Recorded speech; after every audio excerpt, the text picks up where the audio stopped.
प्रधानमन्त्री कप अन्तर्गत गत शुक्रबार बागमती प्रदेश र मध्य प्रदेश बीचको खेलका दौरान भएको विवादको तस्विर ट्रोल क्रिकेट नेपाल नामक फेसबुक पेजमा पोस्ट हुन्छ।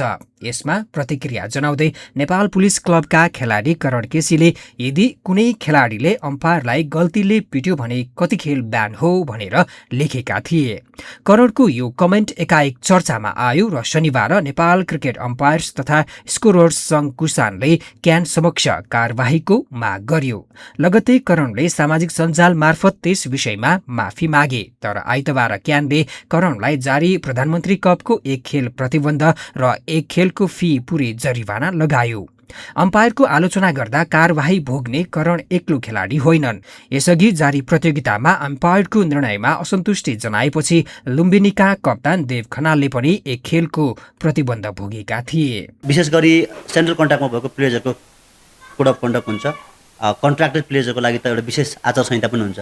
सँगसँगै फेरि प्रधानमन्त्री कप जो राष्ट्रिय प्रतियोगिता भएको हिसाबले यो एउटा महत्त्वपूर्ण प्रतियोगिता हो र यसको पनि आफ्नै प्लेइङ कन्डिसन हुन्छ, यसको म्याच रेफ्री हुन्छ, यसमा चाहिँ प्राविधिक समितिको संलग्न हुन्छ। त्यसो हुँदाखेरि चाहिँ अहिले पछिल्लो चरण जो भइराखेको कुराहरू छ त्यसलाई नेपाल क्रिकेट संघले नजिकबाट निहालिरहेको छ। नेपाली क्रिकेटको क्रेज जति बढ्दो छ, मैदानभित्रका निर्णय पनि उत्ति नै विवादित बन्दै गएका छन्।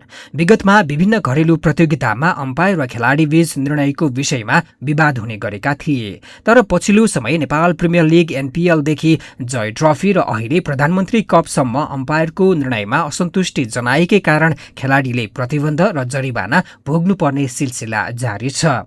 गत वर्ष जय ट्रफीका क्रममा सामाजिक सञ्जालमा नेपालका अम्पायरको गुणस्तरबारे टिप्पणी गरेपछि सन्दीप लामिछानेलाई कारबाही गरिएको थियो। सन्दीपले जय ट्रफीका क्रममा नेपालमा अम्पायरको अवस्था निकै कमजोर भएको टिप्पणी गरेका थिए।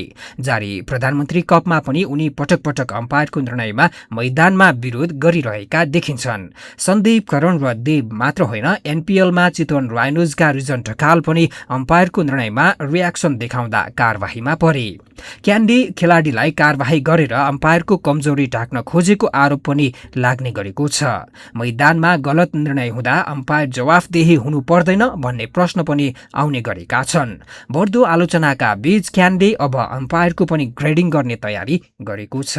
अम्पायर्सहरूको लागि पनि नट इभन प्लेयर्स मात्र, अम्पायर्सहरूको त्रुटि हुन्छ, प्लेयर्सहरूको कति कुरा कन्ट्रोभर्सी भइराखेको छ, यो सबै सार्वजनिक मिडियामा आइराखेको छ। यसलाई चाहिँ न्यूनीकरण गर्नको लागि नेपाल क्रिकेट संघले एउटा प्राविधिक समिति मार्फत चाहिँ अम्पायर्सको पनि ग्रेडिङ गर्ने र प्लेयर्सहरूलाई पनि नजिकैबाट चाहिँ मोनिटरिङ गर्नको लागि चाहिँ एउटा समिति बनाएको छ। यसले कामहरू गरिरहेको छ। यो प्रधानमन्त्री कप सकिने बित्तिकै हामी अम्पायर्सहरूको प्राविधिक समिति मार्फत जे रिपोर्ट आउँछ त्यसको अनुसार ग्रेडिङ हुन्छ। यो चाहिँ क्यानले नजिकबाट नै काम गरिरहेको छ। क्रिकेट जेन्टलम्यान गेम हो जहाँ अम्पायरको निर्णय अन्तिम मानिन्छ, तर त्यो निर्णय निष्पक्ष र त्रुटि रहित बनाउन क्यानले प्रविधिको प्रयोग र अम्पायरको कार्य सम्पादन मूल्याङ्कनमा कडाई गर्न ढिला भइसकेको छ। खेलाडीलाई अनुशासन सिकाउने निकायले आफ्नै प्राविधिक जनशक्तिलाई पनि उत्तिकै जवाफदेही बनाउन कठोर हुनुपर्ने देखिन्छ।